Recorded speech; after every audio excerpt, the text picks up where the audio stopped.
बिस्मिल्लाहिर्रहमानिर्रहीम। अस्सलामु अलैकुम वरहमतुल्लाहि वबरकातुहू। खुशामदीद प्यारे दोस्तों, आज की इस वीडियो में हम पढ़ेंगे नज़म फूल। इसके लिखने वाले शायर का नाम है आकिफ समली। फूलों सी ताजगी है, फूलों सी दिलकशी है, गुलशन की है ये जीनत, घर को बनाए जन्नत। होती है शान इनसे, सजते मकान इनसे, हर एक इनको देखे, खुशबू से दुनिया महके।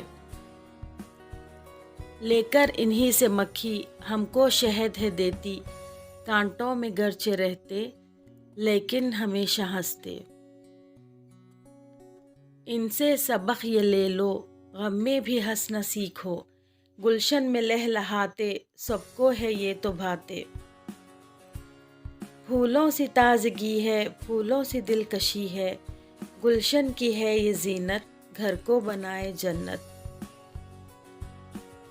प्यारे बच्चों, अभी हमने जो नज़म पढ़ी है उसके शायर का नाम आकिफ समली है। इस नज़म को शायर ने बड़ी खूबसूरती के साथ पेश किया है।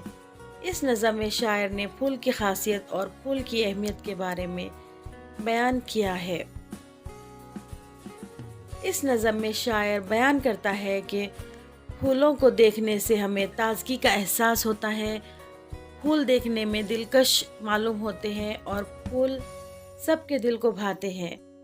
फूल चमन की जीनत होते हैं, फूलों से मकान सजाए जाते हैं।